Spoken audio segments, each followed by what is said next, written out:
Minute KTR గారు 1 minute మాట్లాడండి sir. Yes sir. Speaker sir, ముందుగా ధన్యవాదాలు సార్. ఇంత దారుణంగా మొత్తం శాసనసభని రాష్ట్ర ప్రజల్ని తప్పుదోవ పట్టించడం అయితే ఎల్ఏ మినిస్టర్ గారికి భావ్యం కాదు. వారు ఇండస్ట్రీస్ మినిస్టర్ గారు ఉన్నారు. ఇక్కడ క్లియర్గా ఉంది సార్, వాళ్ళు ఇచ్చిన జీవోనే మేము చెప్తుంది కాదు, చాలా క్రిస్టల్ క్లియర్గా GOMS నెంబర్ 54 సార్. ఇందులో ఏం రాసినారో ఒకసారి నేను చదువుతాను sir.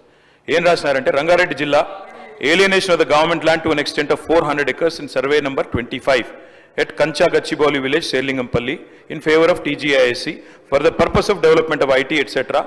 at the cost of market value of 75 crores per acre, handing over advance position. 75 కోట్ల చొప్పున 400 ఎకరాలు దారాదత్తం చేస్తున్నాము అని చెప్తే 75 కోట్లకు ఇస్తే అది అమ్మినట్టు కాదా సార్? నెంబర్ 1. రెండోది, బట్టి విక్రమార్క గారేమో మేము అసలు ఒక్క గజం భూమి అమ్మలేదన్నారు. 400 ఎకరాల భూమి అమ్మినట్టుగా ఇప్పుడే హరీష్ రావు గారు చాలా స్పష్టంగా ఈ జీవో ద్వారానే అమ్మారు అని స్పష్టంగా మీరే చెప్తా ఉన్నారు. మూడో మాట అధ్యక్ష, మూడో మాట, ఇప్పుడు మంత్రి గారు ఎంత దారుణంగా మాట్లాడుతున్నారంటే, గతంలో అధ్యక్ష అమ్ముకొని ల్యాండ్స్ అమ్ముకొని వాటి ద్వారా వచ్చే ఆదాయానికి మళ్ళీ ఇంకా పైకి కమిషన్లు, ఎవరికి మర్చెంట్ బ్యాంకర్కి 3% కమిషన్ ఇచ్చే కార్యక్రమం కూడా, దాన్ని కూడా మళ్ళీ గొప్ప పని చేస్తున్నట్టుగా ఉత్తరప్రదేశ్లో చేస్తున్నారు. ఉత్తరప్రదేశ్ తప్పు చేస్తే మీరు చేస్తారా?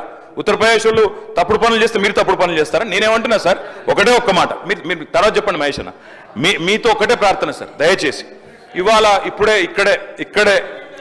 చెప్తా ఉన్నారు నాకు మిత్రులు వచ్చి, మా ఎమ్మెల్యేలు చెప్తా ఉన్నారు, నేను తమరిని రిక్వెస్ట్ చేస్తా ఉన్నా సార్, ఏదో శాసనసభ సమావేశాలు జరుగుతున్న సందర్భంగా నేను మిమ్మల్ని రిక్వెస్ట్ చేస్తా ఉన్నా సార్, ప్రభుత్వాన్ని కూడా కోరుతా ఉన్నా, నిజంగా ఈ ప్రభుత్వానికి చిత్తశుద్ధి ఉంటే, ఈ ప్రభుత్వానికి ఏమైనా ప్రజలకు వాస్తవాలు తెలవాలన్న విషయంలో వారికి ఏమైనా నిజంగానే ధైర్యం ఉంటే, దయచేసి ఈ రేసులో ఏదో కుంభకోణం జరిగిందన్నారు కదా, దాని మీద చర్చ పెట్టండి, మొత్తం సమాధానం చెప్పడానికి నేను సిద్ధంగా ఉన్నానని చెప్పి మీ ద్వారా తెలియజేస్తా ఉన్నా. అధ్యక్ష